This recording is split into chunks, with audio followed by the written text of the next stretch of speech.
रोज का वचन। रोज के वचन में आपका स्वागत है। दिन 205। होशे भविष्यवक्ता की पुस्तक अध्याय 10। होशे भविष्यवक्ता की पुस्तक अध्याय 10। इस्राएल एक लहलहाती हुई दाखलता सी है, जिसमें बहुत से फल भी लगे, परंतु जो जो उसके फल बढ़े त्यों त्यों उसने अधिक वेदियां बनाई। जैसे जैसे उसकी भूमि सुधरती आई, वैसे वैसे वे सुंदर लाटे बनाते आए। उनका मन बटा हुआ है, अब वे दोषी ठहरेंगे। वह उनकी वेदियों को तोड़ डालेगा और उनकी लाटों को टुकड़े टुकड़े करेगा। अब तो वे कहेंगे कि हमारे कोई राजा नहीं है। कारण यह है कि हमने यहोवा का भय नहीं माना, सो राजा हमारा क्या कर सकता है।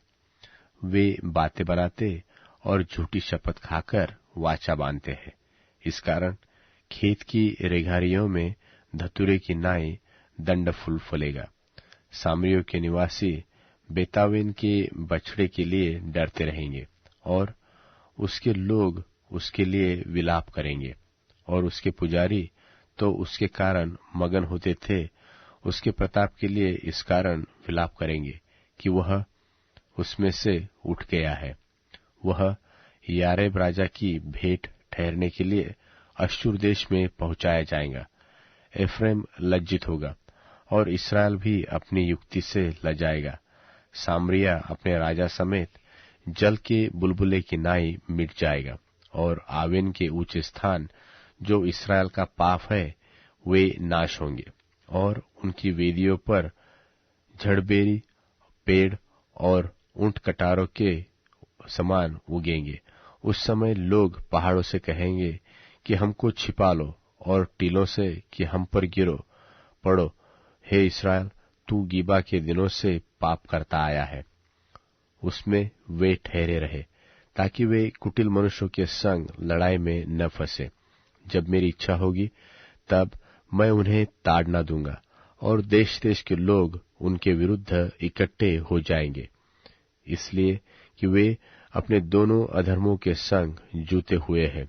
और एप्रेम सीखी हुई बचिया है, जो अन्न दावने से प्रसन्न होती है, परंतु मैंने उसकी सुंदर गर्दन पर जुआ रखा है। मैं एप्रेम पर सवार चढ़ाऊंगा, और यहूदा हल और याकूब हेंगा खींचेगा। धर्म का बीज बो, तब करुणा से अनुसार खेत काटने पाओगे। अपनी पड़ती भूमि को जोतो। देखो, अब यहोवा के पीछे हो लेने का समय है, ताकि वह आए और तुम्हारे ऊपर धर्म बरसाए। तुमने दुष्टता के लिए हल तो जोता है, और अन्याय का खेत काटा, और धोखे का फल खाया है। और यह इसलिए हुआ कि तुमने अपने कुव्यवहार पर और अपने बहुत से वीरों पर भरोसा रखा था। इस कारण तेरे लोगों में हुल्लड़ उठेगा, और तेरे सब गढ़ ऐसे नाश किए जाएंगे, जैसा बेतवेल नगर युद्ध के समय शलमन से नाश किया गया, और उस समय माताएं अपने बच्चों समेत पटक दी गई थी। इस प्रकार का व्यवहार बेतल भी तुमसे तुम्हारी अत्यंत बुराई के कारण करेगा। भोर होते ही इस्राएल का राजा पूरी रीति से मिट जाएगा।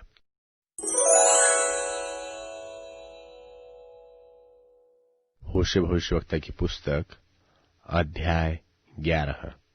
होशे भविष्यवक्ता की पुस्तक अध्याय 11। जब इस्राएल लड़का था, तब मैंने उससे प्रेम किया और अपने पुत्र को मिस्र से बुला लाया। परंतु जैसे वे उनको बुलाते थे, वैसे वे उनके सामने से भागे जाते थे। वे बाल देवताओं के लिए बलिदान करते और खुदी हुई मूर्तों के लिए धूप जलाते गए।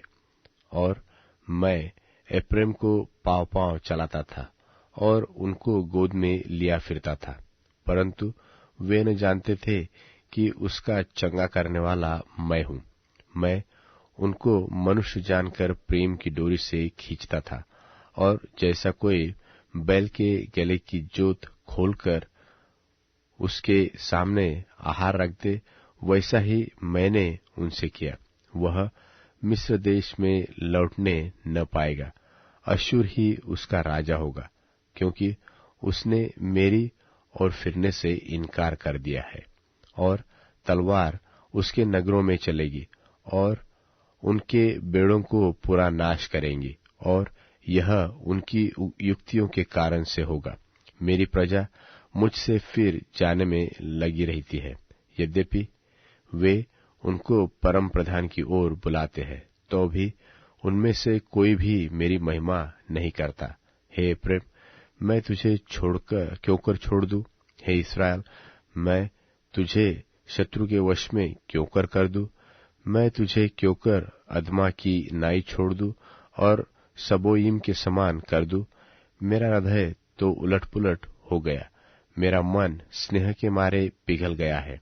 मैं अपने क्रोध को भड़कने न दूंगा, और न मैं फिर कर एप्रैम को नाश करूंगा, क्योंकि मैं मनुष्य नहीं परमेश्वर हूं। मैं तेरे बीच में रहने वाला पवित्र हूं।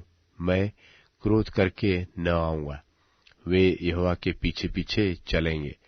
वह तो सिंह की नाई गरजेगा, और तेरे लड़के पश्चिम दिशा से थरथराते हुए आएंगे। वे मिस्र से चिड़ियों की नाई और अश्शूर के देश से पंडुक की भांति थरथराते हुए आएंगे, और मैं उनको उन्हीं के घरानों में बसा दूंगा। यहोवा की यही वाणी है। एप्रैम ने मिथ्या से और इस्राएल के घराने ने छल से मुझे घेर रखा है, और यहूदा अब तक पवित्र और विश्वासयोग्य परमेश्वर की ओर चंचल बना रहा है।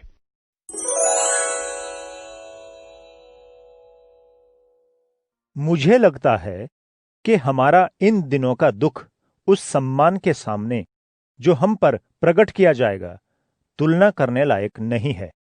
सृष्टि बड़ी उत्सुकता से परमेश्वर के पुत्रों के प्रकट होने का इंतजार कर रही है, क्योंकि सृष्टि अपनी इच्छा से बर्बादी के लिए अधीन नहीं की गई थी, बल्कि उनकी इच्छा से जिन्होंने इसे अधीन कर दिया था, वह भी इस आशा से कि सृष्टि गुलामी और सड़ाहट से छुड़ाई जाकर परमेश्वर की संतान की अद्भुत आजादी में लाई जाए।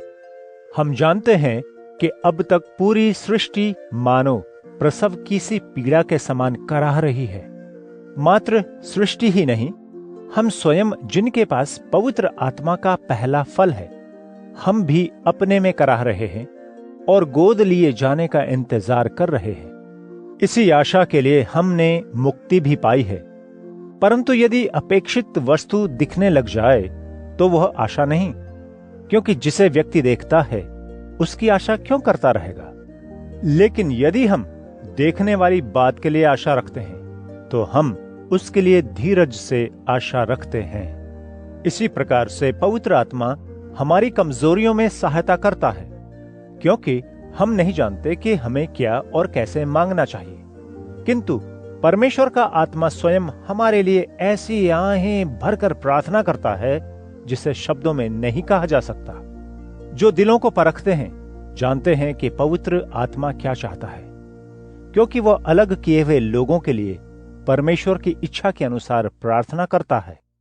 हम जानते हैं कि जिन्हें परमेश्वर के उद्देश्य को पूरा करने के लिए बुलाया गया है और जो उनसे प्यार करते हैं उनके लिए सब कुछ भले के लिए होता है। इसलिए कि जिनको परमेश्वर ने पहले से जान लिया था, उनके बारे में यह इरादा भी कर लिया कि वे उनके बेटे यीशु की तरह हों, ताकि यीशु तमाम संगी विश्वासियों में सर्वश्रेष्ठ ठहरें। इसके साथ ही जिन्हें पहले से ठहराया उन्हें बुलाया भी, और जिन्हें बुलाया उन्हें निर्दोष घोषित किया, और जिन्हें धर्मी घोषित किया उन्हें आदर और सम्मान भी दिया। इन बातों के संबंध में हम क्या कहें? यदि परमेश्वर हमारे संग हैं तो हमारा दुश्मन कौन है? जिन्होंने अपने बेटे तक को बचाकर नहीं रखा लेकिन उन्हें हम सभी के लिए दे दिया, वह यीशु के साथ हमें मुफ्त में सब कुछ क्यों नहीं देंगे? परमेश्वर के चुने हुए लोगों के विरोध में कौन आरोप साबित करेगा? परमेश्वर स्वयं उन लोगों को दोष मुक्त और सिद्ध साबित कर चुके हैं। कौन उन्हें दोषी ठहराएगा? मसीह ही हैं जो मर गए थे, और इससे बढ़कर यह कि वह जिलाए गए और अभी सर्वोच्च अधिकार के साथ परमेश्वर के साथ हैं, और वह हमारे लिए मध्यस्थ हैं। मसीह के प्यार से हमें कौन अलग करेगा? क्या क्लेश, सताव, अकाल, कपड़ों की कमी, समस्या या हिंसा? जैसा कि लिखा है, तुम्हारे कारण हम पूरे दिन मारे जाते हैं, हमें काटी जाने वाली भेड़ें समझा जाता है। नहीं, इन सभी में जिस प्रभु ने हमसे प्रेम किया, उनमें हम जयवंत से भी बढ़कर हैं। इसलिए मुझे यह निश्चय है कि न मौत, न जीवन, न स्वर्गदूत, न शासक, न शक्तियां, न वर्तमान और न आने वाले समय की बातें, न ऊंचाई, न गहराई, न और कोई भी सृजी वस्तु हमें परमेश्वर के उस प्यार से अलग कर सकती है जो हमारे प्रभु यीशु मसीह में है।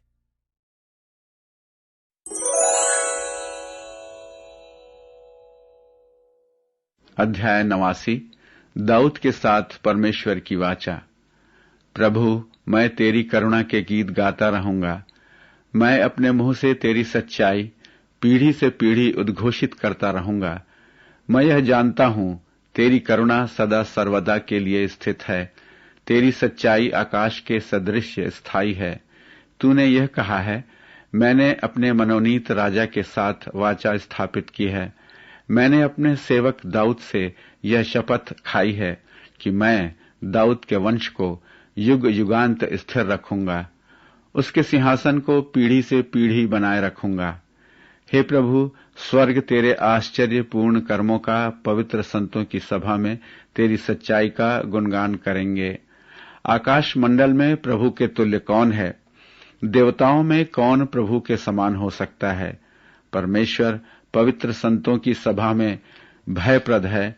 वह अपने चारों ओर रहने वालों में महान और भयावह है।